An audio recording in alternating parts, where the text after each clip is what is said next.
movie begins with Voyager 1 floating through space in 1977. It takes the first photo of Earth and its moon from 1.6 million miles away. In 1979, it passes Jupiter's moon, Io, and discovers active volcanoes on its surface. In 1980, Voyager flies past Saturn. Then in 2012, it leaves our solar system and enters deep space. Back on Earth, a team of American soldiers is deep inside a war zone. They're moving fast and alert when two enemies try to ambush them, but the team reacts quickly and takes them out. Explosions thunder in the distance as they push forward, shooting anyone who gets in their way. They climb stairs to a balcony, where snipers take position, while the others sweep through the building, clearing every room with deadly precision. One by one, enemies fall until the building is secured. They head back out onto the streets. Fighter jets roar overhead while the team pushes forward. But as they turn a corner, they come face to face with a heavily armed enemy squad. A massive shootout erupts. The team holds their ground, but they're clearly outnumbered. They try to fall back, but one of their own is shot. Rhodey grabs the wounded soldier and helps him run while everyone else keeps firing. Rhodey wants to treat the wound, but bullets keep flying. When he finally checks again, the soldier is already dead. Another enemy group is closing in, trapping the team at the end of the street. Desperate, they radio for help. Suddenly, the sky goes dark. A strange red light shines through thick clouds. Both sides stop shooting and stare as a strange machine appears. It fires a beam of light that instantly kills the entire enemy squad. Then, the light turns white and releases a huge electric charge that hits the soldiers, pulling them up into the alien craft. Inside, they're restrained. Flashes of their last battle play in their minds before everything goes black. When they wake up, the soldiers are trapped in weird pods filled with liquid. They cough and vomit as the liquid drains out. Jack says it's stasis resin, something that should dissolve fast, but he doesn't understand how he knows that. The team looks around, confused. The machines are unfamiliar. The writing isn't from Earth. Reyes finds a metal plate with all their names and unit info, but he also doesn't know how he knows that. Their weapons are fully loaded, and all they remember is the firefight and the strange light. Their leader, Kelly, tells them to move before whoever captured them comes back. They reach a round door, but it doesn't open with the button, so they force it open together. They follow a hallway to a second door, which looks damaged, like someone tried to break in from the outside. Rhodey spots a vent hatch. He sends Reyes in to scout. Inside, Reyes finds several paths, but picks the one with light. He reaches the other side and opens the vent door. The rest of the team follows him through. From this side, the door looks even worse. Burn marks, deep dents. Something tried hard to get inside. The place feels like a maze. Nash guesses they're in a secret underwater prison. Just then, strange noises echo down the hall. They move ahead cautiously. Blood trails lead them down another corridor. A clamp on the wall shows signs of a power failure. Maybe that's why the pods shut off and released them. They reach a foggy room. Suddenly, a drop of blood falls on Raya's face. He looks up and sees headless bodies hanging upside down. Horrified, they move to the next room. There, a woman named Robbie is handcuffed next to another mutilated body. She speaks in a language they don't understand. They free her. Then, an alien creature leaps out and slashes Gibbs with razor-sharp claws, throwing him against the wall. Nash finds a strange alien weapon, while the others open fire. Their regular bullets barely scratch the alien's armor. It knocks the soldiers around like rag dolls. Kelly shoots, but the alien disarms him and lifts him by the neck before throwing him aside. As it goes for Jax, Nash hands the alien weapon to Rhodey, who activates it and fires. The blast knocks the creature down. Just when they think it's dead, it roars back to life, until Robbie steps in and finishes it off with a shot to the head. She says something they still can't understand, then walks away. The soldiers follow her, leaving behind Gibbs's body. Down the next hallway, Kelly surprises Robbie by speaking her language. Another alien suddenly appears. Kelly tells the others to run while he opens fire. The alien has a laser weapon too, and hits Robbie right away. Even worse, more aliens arrive and join the attack. The soldiers grab Robbie and run. A fierce chase follows with lasers and bullets flying everywhere. They duck into another corridor and Robbie pulls a lever to shut a heavy door behind them. Kelly jams the door with a knife and tells Jax to escape with Robbie. The door starts to shake as the aliens pound it. Reyes stays behind to buy them time. When the door bursts open,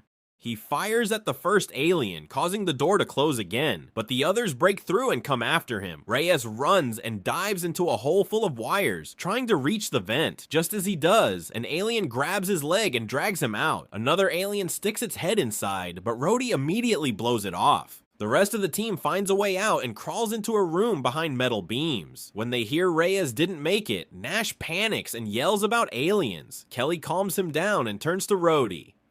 "How do you know how to use that alien gun?" he asks. Rhodey doesn't have an answer. Jax crouched beside Robbie, trying to stop her bleeding. Though injured, she pushed him away and spoke rapidly in Russian. Kelly, strangely fluent despite no memory of learning the language, translated. Robbie explained the truth. They weren't on Earth. The creatures hunting them were aliens. The team was trapped inside a spaceship. Their only chance was to find a safe zone deeper within. Nash panicked, shouting until Rhodey forced him to stop.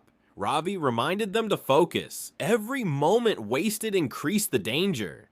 Meanwhile, Reyes was captured. The aliens used a device to extract his memories, absorbing everything he knew. That knowledge guided them to the bent door where the others had escaped. The lead alien activated a control on its gauntlet. Robbie revealed more. The scarred alien was their leader. The walls had motion sensors, and the ship was filled with hundreds of hunters. She said the aliens fed on humans. In a massive chamber, the team crossed a narrow bridge and saw thousands of blinking capsules, each holding a human. Robbie called them sleepers. They stopped so Kelly could bandage Robbie's wound. He shared memories of his daughter. Nash muttered about demons and the rapture, but there was no time for reflection. In a hangar, they found containers holding Earth artifacts. Rhodey noticed they weren't being attacked. He guessed they were being herded. Kelly agreed and suggested striking first. Robbie warned against it, but the group prepared. Jax volunteered to draw out the aliens. He sang loudly to lure them, then fired a few shots and ran. The aliens chased him. He led them into the hangar where the others were waiting. As the aliens poured in, Nash fired first, killing one. The others joined in. Dozens fell, but it felt too easy. Another squad appeared, this one with energy shields. The team's weapons were useless. They ran. Nash regrouped and sprinted with the others. Jax was shot in the back and fell. Nash avenged him and escaped.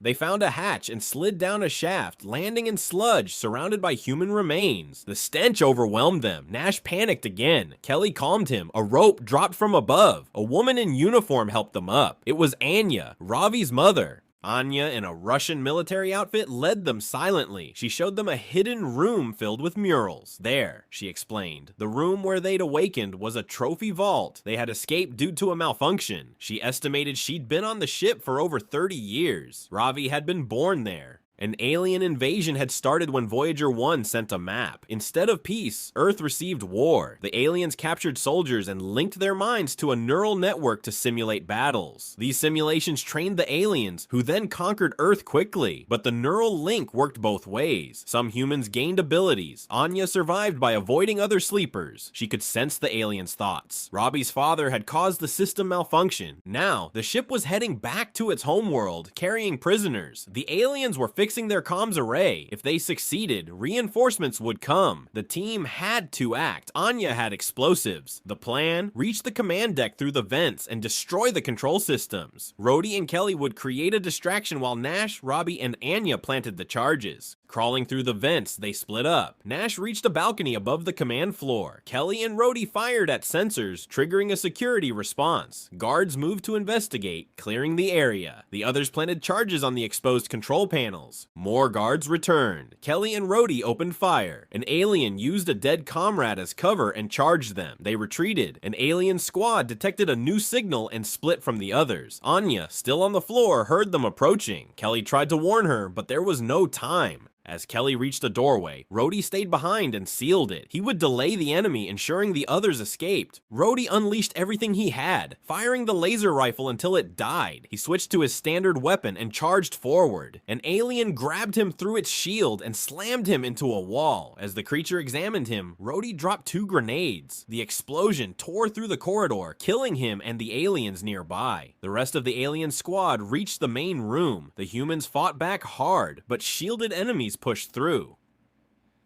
Anya forced Robbie to leave and asked Nash to protect her. A larger alien appeared and gunned Anya down. As Robbie screamed, Nash dragged her away.